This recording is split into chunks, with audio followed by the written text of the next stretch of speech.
गोपीजनवल्लभा Girivardhari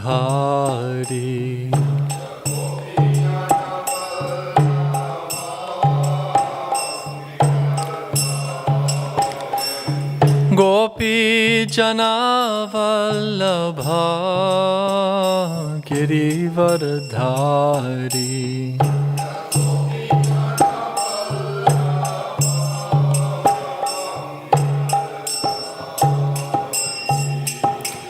Yashodanandan Braj Janaranjan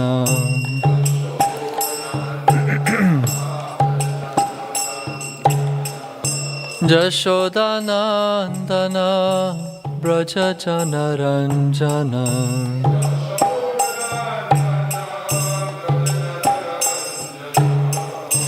Jamuna Tirah वनचारी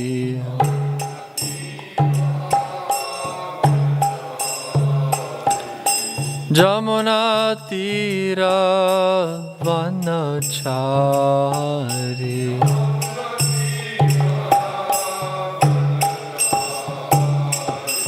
Jai Radha Madhava Kunj Bihari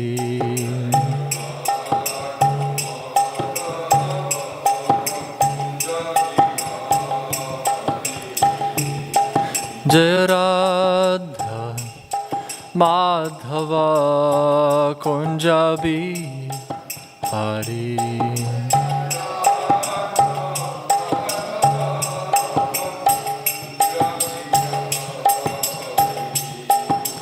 Hare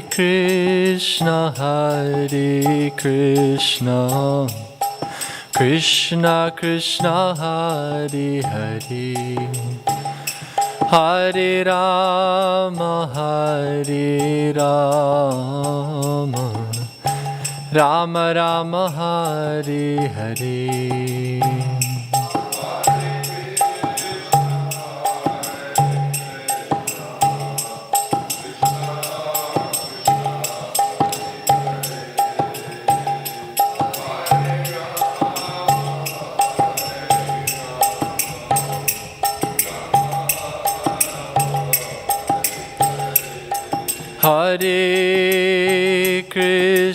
Hare Krishna Krishna Krishna Hare Hare Hare Rama Rama Rama Hare Hare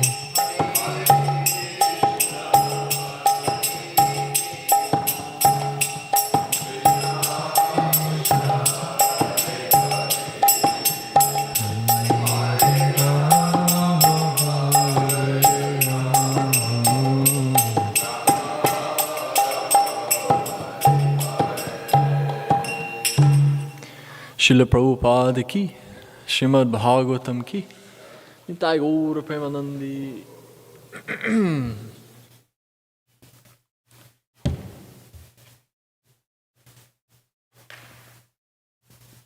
Thank you, Prabhu.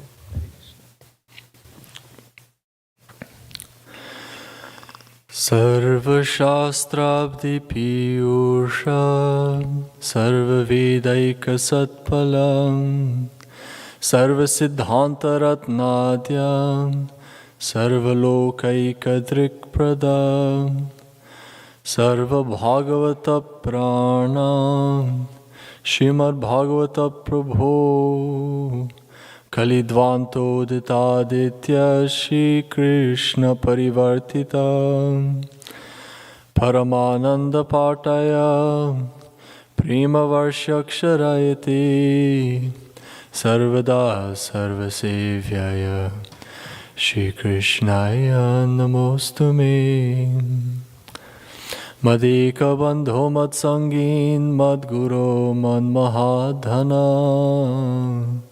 Manistaraka Madbhagya Madananda Namostute Asadhu sadhutadai natini chochatakara Hanamuncha kadachinmam premna hrit kantayospura Om Namo Bhagavate Vasudevaya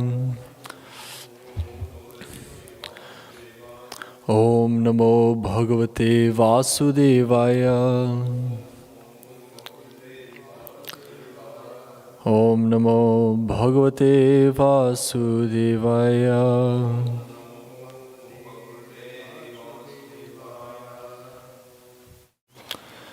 Reading from Srimad Bhagavatam, Canto 4, Chapter 12, and now we are on text 18.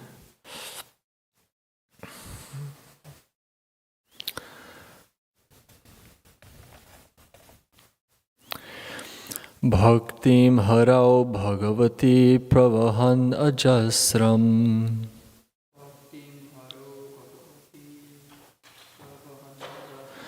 Ananda Bhaspa Kalaya Muhur Ardyamanaha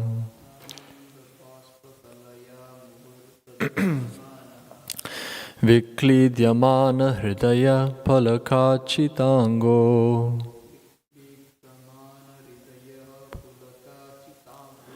Natmanamasmaradasa Viti Muktalingaha.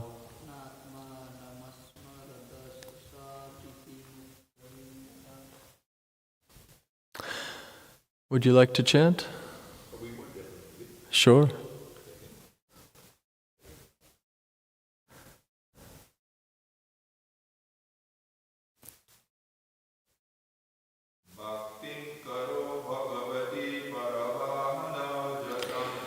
Bhaktim karau bhagavati pravahanna jasram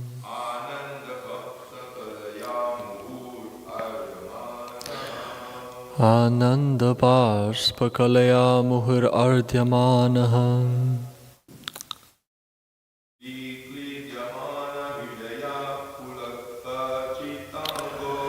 Viklidyamana Hridaya Pulakachitango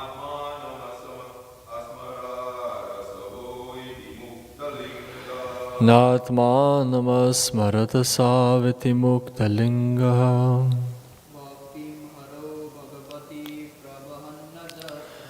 Bhaktim harau bhagavati pravahanna jasram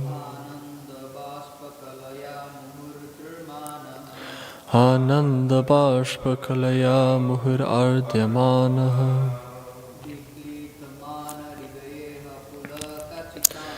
Viklidyamana Hridaya Pulakachitango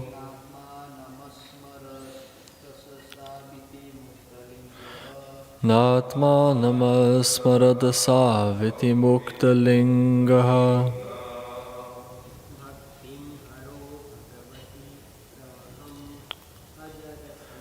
Bhaktim harau bhagavati pravahanna jasram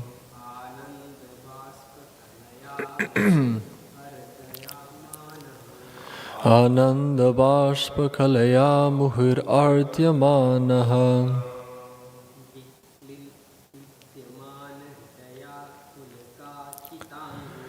Viklidyamana Hridaya Pulakachitango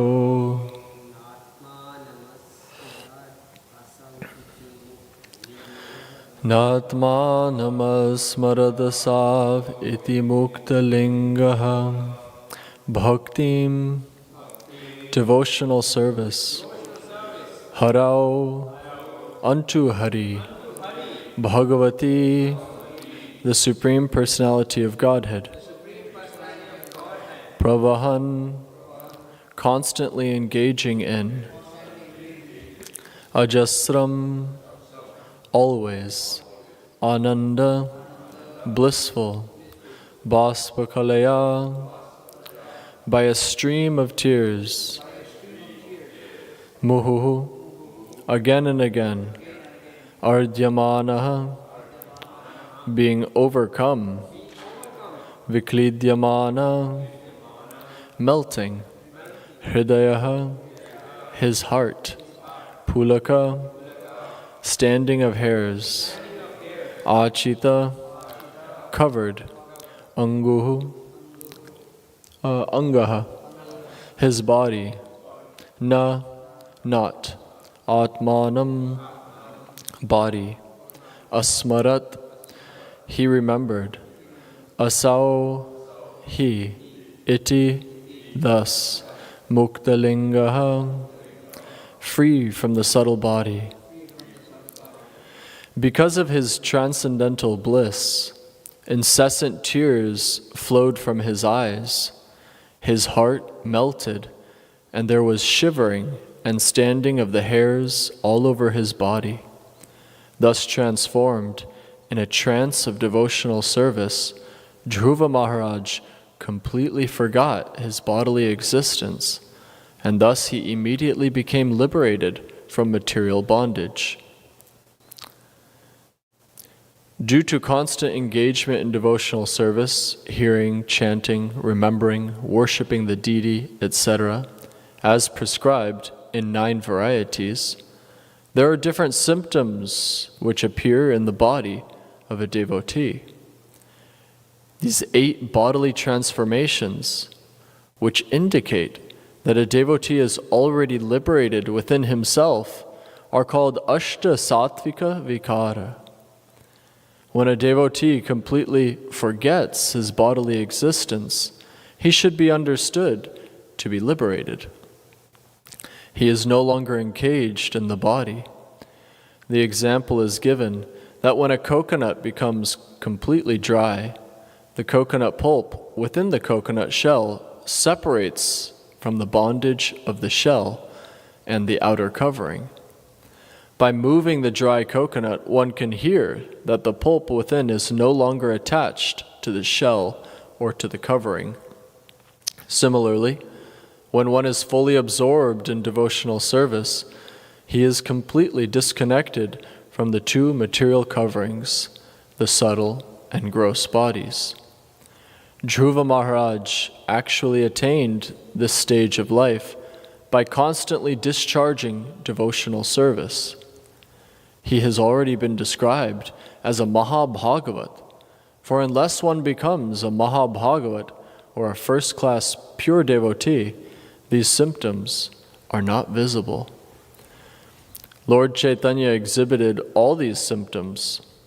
Thakur Haridas also exhibited them, and there are many pure devotees who manifested such bodily symptoms.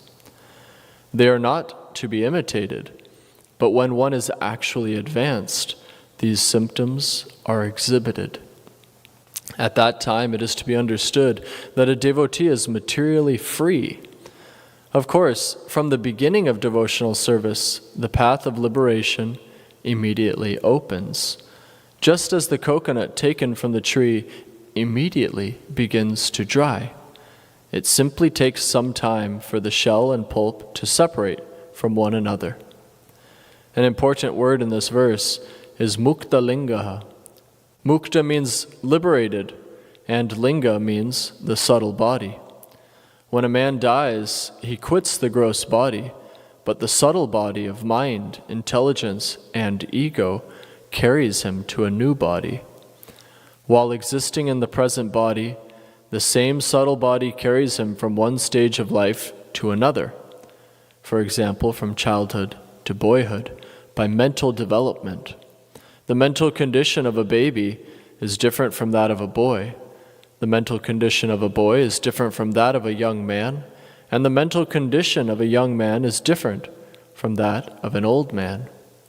So at death, the process of changing bodies takes place due to the subtle body, the mind, intelligence, and ego carry the soul from one gross body to another.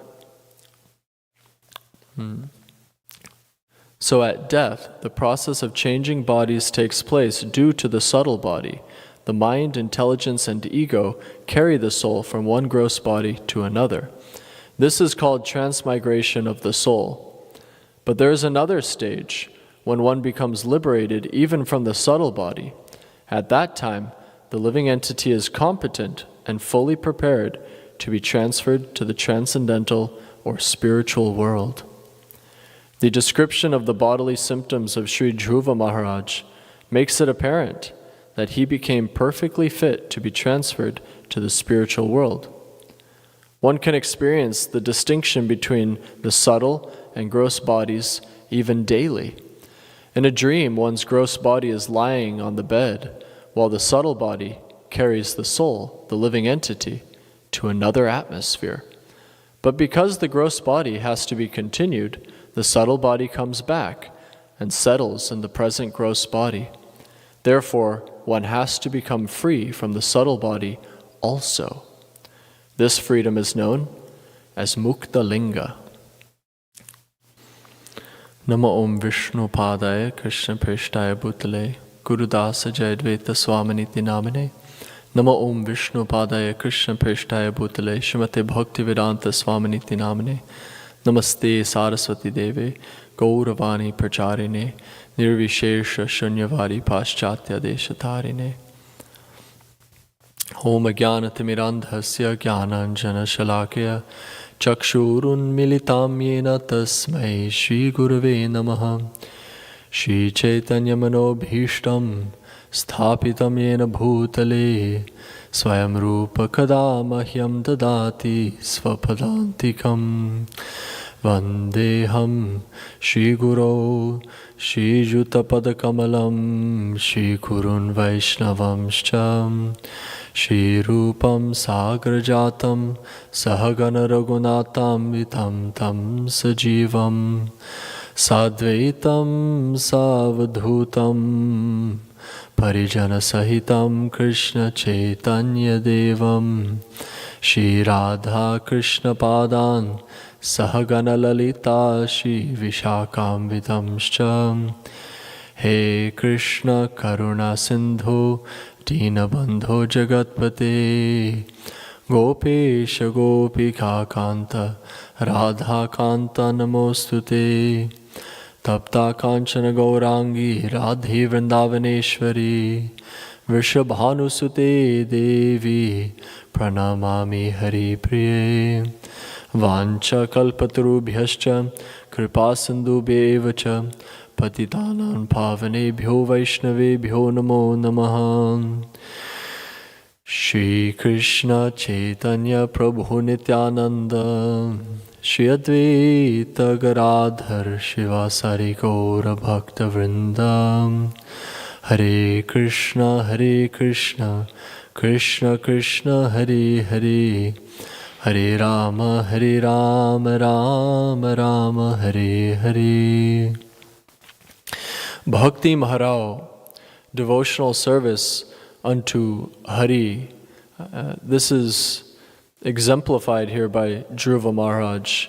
His devotional service was unmotivated and uninterrupted, ahaitukiya pratyata, and therefore fully satisfying, not just to the subtle body, but to the, not just to the soul, but to the subtle body and to the gross body.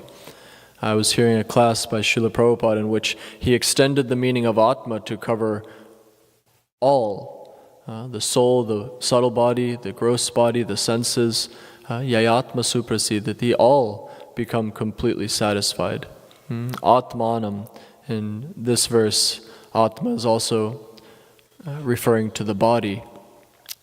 Pulaka chitonga, the hairs all over his Atma are standing on end due to the power of his devotional service. Bhakti Maharao Bhagavati Pravahan Ajasram, without cessation, constantly engaged in carrying the Lord with him. Pravahan, to carry, Vaha, the carrier of Lord Vishnu, Garuda Vahana. Vishnu is sitting on the back of Garuda. So Krishna is sitting within the heart of Dhruva Maharaj, and Dhruva Maharaj is constantly in touch with him. Therefore, his heart is melting. Klidyamana. Nashosheti maruta, the soul cannot be withered by wind. Nachainam klede antyapo, can't be moistened by water. Kledya, it's like a liquid form. Water moistens. And so when the heart melts, klidya, that means that it's no longer steel-framed. Water flows, but if it's in a steel container, then it will hold that shape. The heart that becomes free from this ashmasara, this steel frame, melts. This is going to appear again in the 5th canto, the prayers of the residents of Jambudvip. We go through the Vedic cosmology. Oh, Jai, thank you.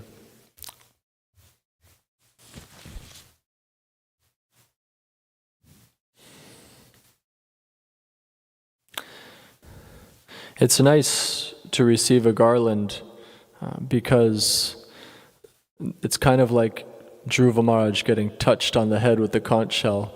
Until this garland came, my words are stumbling, and now I feel as though Sanjivayati Akila Shakti Dharaswadhamna, my senses have become enlivened in the service of the Lord, particularly the power of speech.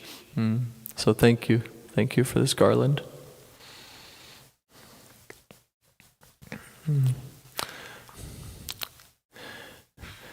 When the heart is no longer steel-framed, then it can melt. And so Dhruva Maharaj is described in the same way in the 5th canto. After the residents of Jambudvip, it's described how each varsha is worshipping a particular form of the Lord. The way it describes them, it moves in clockwise order and then goes up to the northern side of Jambudvip and then down, and Bharatvarsha is the southernmost point.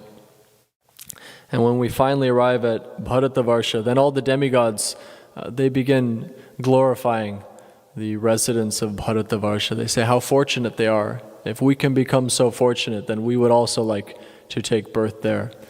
Because even those who are in Bharatvarsha may be inclined towards various demigods, have some material aspirations, but when they engage in the service of the Lord, and then He forcibly carries them to His lotus feet. This is the case of Dhruva Maharaj. He was initially had some desire, something to fulfill. He was aspiring for a kingdom. No small kingdom, not something within this world, but something greater than that of his great-grandfathers, Lord Brahma. And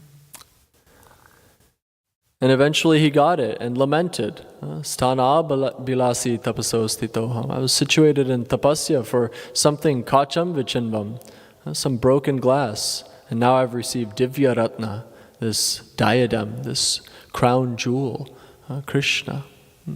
Crown jewel. We were hearing last week in Chaitanya Charitamrita class, Shiromani, the jewel upon the head, crown jewel. So Krishna, the most valuable.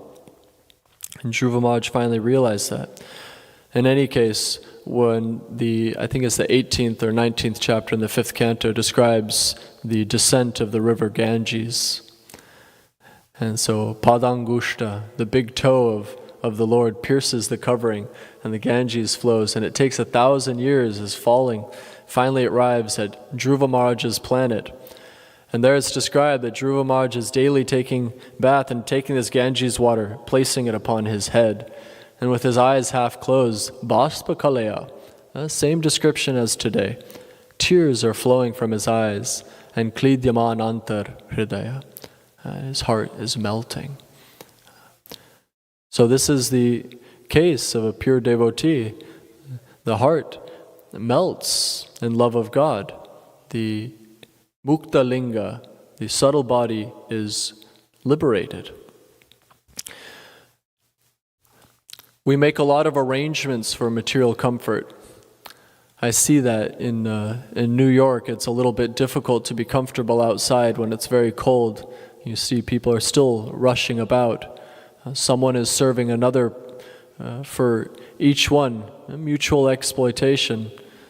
Someone needs some food, so they order it on Uber Eats or some delivery platform. And another person, they want to make a few dollars, so they go out, brave the cold, and deliver someone else's food. And you see everyone's rushing about outside, some walking very quickly, honking their horns because they're in such a hurry. Everyone is so disturbed in their mind because they're actively trying to make arrangements for their material comfort and thus securing a place in hell. This is the result of arranging for our material comfort, is that we glide down to hell. In Krishna consciousness, one can also be comfortable, but it's with the recognition of Krishna as my protector, as my provider.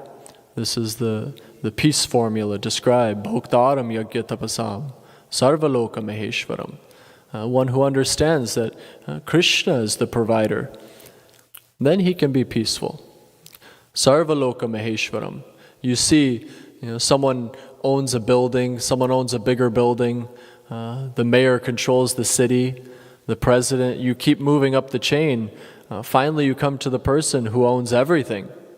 And when you realize that, then you realize that that person has absolute control. He's able to provide or take away. And if one has this understanding of God, then he realizes like a dictator, supreme dictator. And what's the result of that? It creates some fear. I'm at the mercy of this person. But then the verse goes on to say, Suhridam sarvabhutanam. But he's everyone's friend. It's so sweet. Krishna has everyone's best interest in mind. He's not despotic. He doesn't wish to bully the living entities, but simply provides what they desire. Daivi sampat vimokshaya. So those who have godly qualities, they're headed for liberation. And those who are bound by demonic qualities, nibandhayasura matihi, they glide down toward hell. Krishna tells Arjuna, but don't worry, you were born with godly qualities. Your destination is good. Krishna is the friend of all living beings. This is also a quality of the Vaishnavas. We see in the pastime of Vritrasur, some mistake was there in the Sanskrit, and instead of creating someone who would be inimical toward Indra, he created Indra's enemy, someone they'd have to fight. But Vritrasur didn't hold any grudge against Indra. In fact, he was encouraging him. Why are you feeling so despondent? Pick up your thunderbolt, keep fighting. Pick up your club.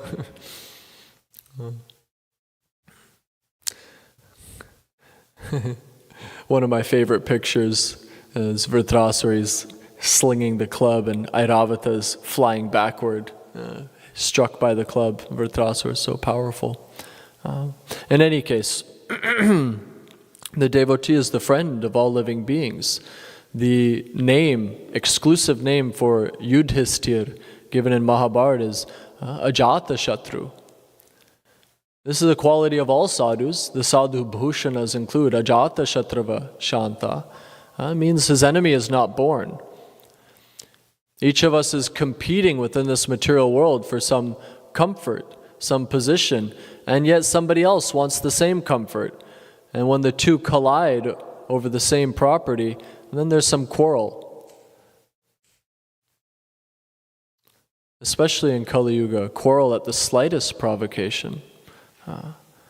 But we may have some enemies. If you think in your life, you may think, oh, there's instances in which I was at odds with someone else, some conflict was there. But at least nobody was sending 600 million soldiers to destroy you, to kill your family.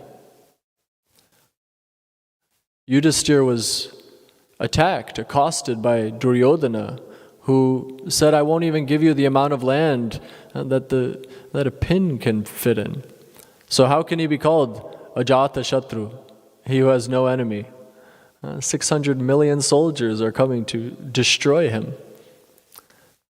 Therefore it's internal. Muktalinga. The subtle body is liberated. The external manifestation of our enemies only reflects the internal enemies. We have 6 of them described. Of course, sometimes we hear Trishna and Kshuddha are included in the list of enemies, hunger and thirst. So the body has so many demands, and it's never satisfied until we come to the platform of devotional service. Yayatma suprasidati. Then it's fully satisfied. Then Dhruva Maharaj decided, I have nothing more to obtain. Now that I've seen you, my Lord, then I've seen everything. Deva, Sri, Sripa, he gives a whole list. Everything within this world was meaningless until I saw you. Now I've seen something of actual value. Divya Ratna. And now I wish to serve you. Bhakti Maharao. Interesting, this form of the Lord, Hari, is exclusively Dhruva Maharaj. In this pastime, the name of the Lord comes up, it's Hari every time. And therefore, Srila Prabhupada, he quotes actually 4 times in the 4th canto, Harim Vina Nasratim Taranti. Without the mercy of Hari, one can't cross over this ocean of material existence. Sratim Taranti, the path of crossing is not available. It's blocked. Shreya Sratim, so the best path, Shreya Sratim, Bhakti Udasyat. And Udasya, Devibho, Udasya, giving up mental speculation, fruitive work. Because those things are klishyantiye kevala bodha labdhaya. Those who are aspiring for some knowledge, some karmic fruitive activity, kleshala eva shishyate. They just get trouble. But Dhruva Maharaj, taking to the path of devotional service, Harim Vina Nasratim Taranti, without which one cannot get liberation, he achieves it. He achieves this position, this perfect stage in which various symptoms are appearing on his body. Srila Prabhupada says these ashta sattvika vikara, these 8 transformations are not to be imitated. Ashta sattvika, these transformations in the highest mode of goodness. When one has godly qualities, engages in the service of the Lord, then gradually these manifest, but not to be imitated. My Guru Maharaj once said, all of these things you can fake. You can be stunned, you can tremble, force tears from your eyes. A tear starts coming, you grab your eyelashes and wring it out, squeeze out a tear. But the thing that can't be imitated, my Guru Maharaj said, is steadiness. 20 years every day chanting, 30 years, 40 years. Abhyartha kalatvam, not wasting a moment, recognizing the value of every moment. The devotee can take advantage of Srimad Bhagavatam. The devotees are called the Bhagavats. Bhagavatam is meant for us. It's meant for the devotees because it describes topics of devotional service to the Lord. It sustains the life of Parikshit Maharaj. Tyaktvodana, nripa prana. Tyaktva, he gave up udana and pana. He gave up water, he gave up food. So what's sustaining his prana? What's sustaining his life? He's not eating, he's not drinking. Shukodgirna katamrata. The nectar flowing from the mouth of Shukadev Goswami is sustaining the life of the king. Shukamukadamrita dravasangyutam pibata bhagavatam rasamalayam. That's nectar even for the liberated souls. Those who are alaya, they've crossed beyond this world. Even for them it's nectar.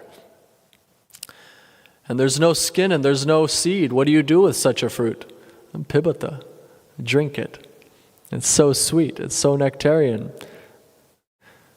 So when Parikshit Maharaj is drinking this nectar, then he has no need. Kshud, trish, hunger and thirst, all the enemies disappear and become liberated. I'm a little thirsty.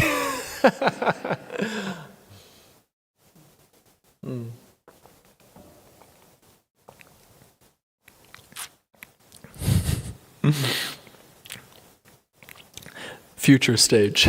No more need for water. For now, I have to drink a little bit. Parikshit Maharaj is being sustained on the nectar coming from Shukadev Goswami's mouth. And yet Shukadev Goswami is a very blunt speaker. He has no sympathy for materialists. Deha patra kalatradi shvatma sainyeshva sattvapi. He says, you're a fool if you're attached to fallible soldiers. Asatoma sadkameha. Give up the temporary, move toward the permanent. To be attached to this body, to think this body will sustain me. Siddhoham balavan sukhi. I'm powerful, I'm perfect. My enemies are defeated. And I'll kill all the other enemies that I have. This concept of enemies. The devotee doesn't have this mentality. Ajata shatrava. No enemies. So when we place our faith in these fallible soldiers, then there's no chance for liberation, attached to the body, attached to the subtle body, and then we'll be carried from one lifetime to the next, one lifetime to the next. But the devotees, taking Krishna within their heart, the heart melts, the whole body is engaged in the service of the Lord. There's nothing Krishnamai, composed of Krishna.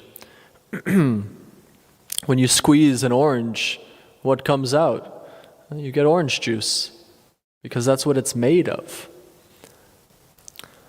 When Maharaj Prithu opens his mouth, it's described mukha chuta, what falls from his mouth, Krishna, topics of Krishna. Therefore Dhruva Maharaj, he prays, Bhakti muhu pravahatam tvaime prasango. Please, this is the benediction that I ask. Please keep me with your devotees, Bhakti Maharao, who are engaged in the devotional service of Lord Hari. Because by that association, then anytime they open their mouth, what falls out? Krishna. Because that's what they're composed of. The Srimad Bhagavatam is the book Bhagavat and also person Bhagavat. And by associating with such devotees, then never mind liberation, attraction for Krishna arises. Then liberation is standing with folded hands. What can I do? What can I do? Hanuman, he says, I don't desire any liberation in which my relationship with the Lord changes from that of servitude. I simply wish to remain in the service of the Lord. So Srila Prabhupada describes the Ashtasattvika Vikara, the 8 transformations.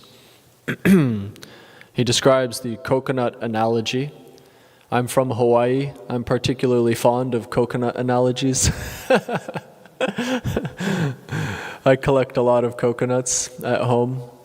And sometimes when you get the very dry coconuts, you can make very nice coconut milk and coconut sweets for the deities. I make a preparation called haupia. It's coconut milk and cornstarch. It's a nice coconut pudding preparation. But it's described that when it becomes very dry, then it separates from the shell. Externally it looks like a coconut, but internally it's something else. Mukta linga. Our internal situation is liberated, separated.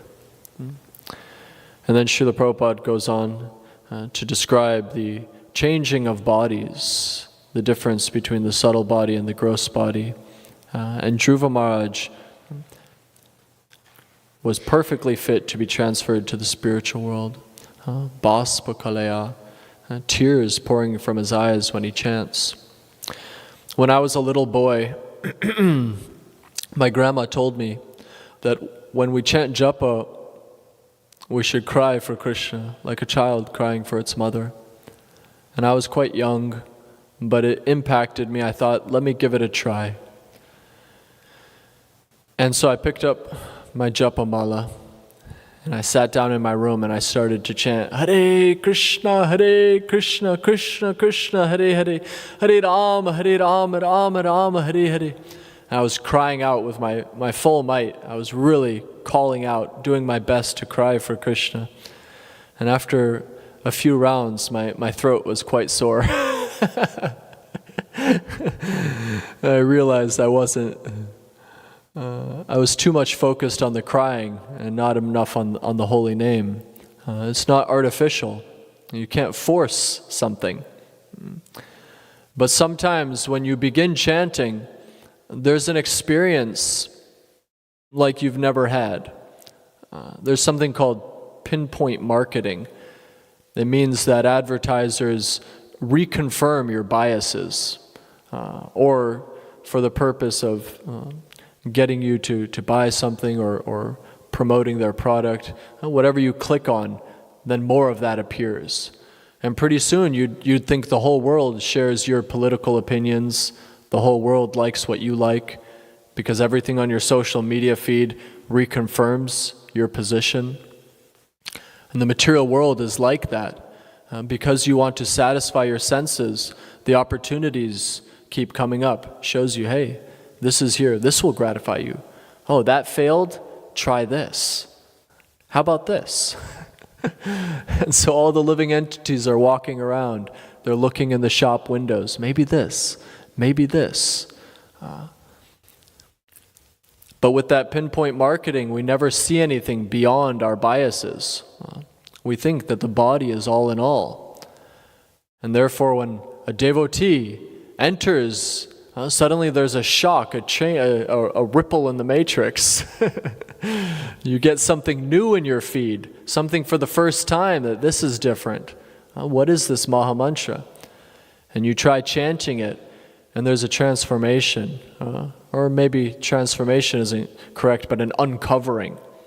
You realize there's something greater. The service to the Lord is so sweet.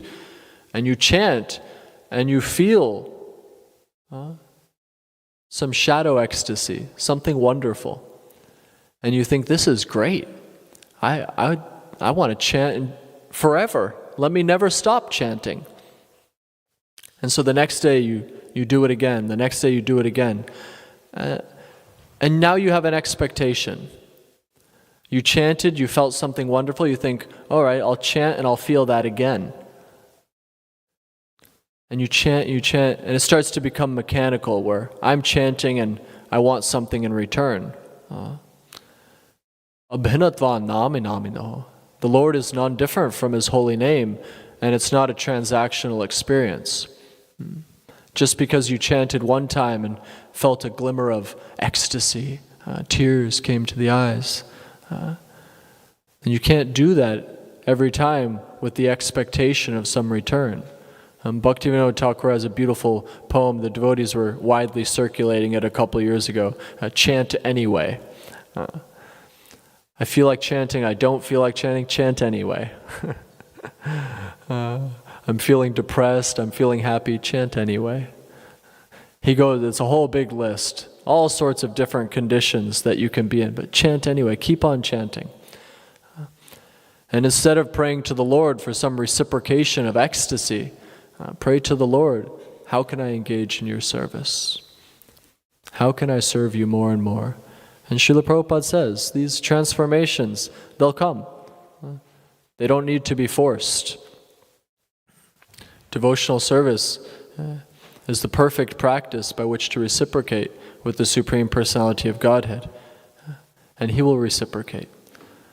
But He won't give it in the way that you hope. I have the Oxford English Dictionary on my computer at home. It's a beautiful dictionary. And for each word, it gives usage, it gives examples. And one day I looked up the word lieu, L-I-E-U. And one of the examples it gave, I forget from what book, it said, God will not give that which you desire, but something better in lieu. I thought, wow, that's so beautiful. We have our ideas, and Krishna has something far greater in mind. And this is proved in the pastime of Dhruva Maharaj. He had his idea. This will bring me happiness. And Krishna said, I'll do you one better. So each of us, we have our little desires, and they're small. They're small. what we learned from the Dhruva Maharaj pastime is that our desire should be labho jiveti avata, basic health for the body, so that we can engage in Krishna's service. Our desire is that should be that we associate with devotees and engage in the service of the Lord. All right, I'll stop. Any comments, corrections, revelations? Yes, Prabhu.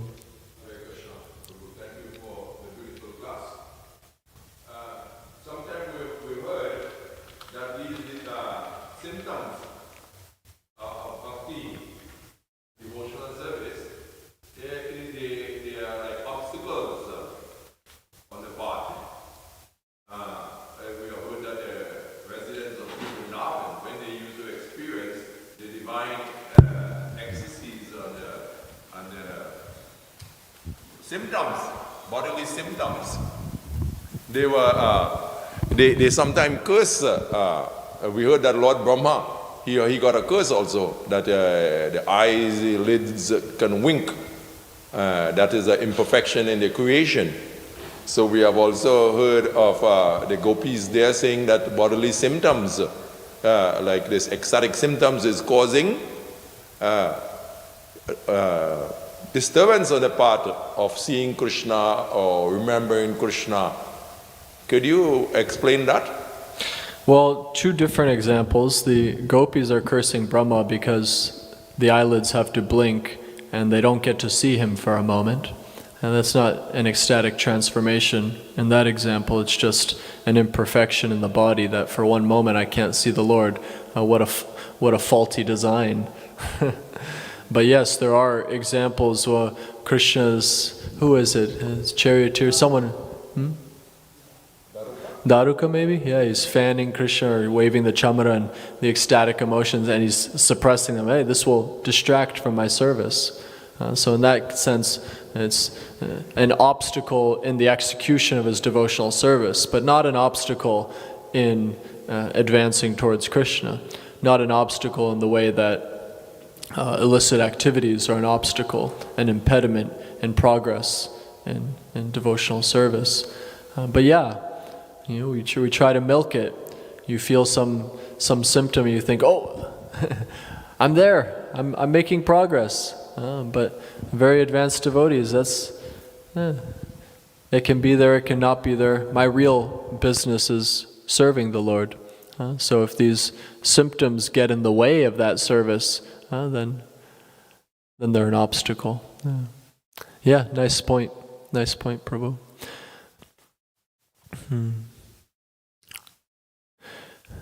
I was thinking about the song Surabhi Kunjete Namer Hat Kuleche Boro Sukar Kabor Gai.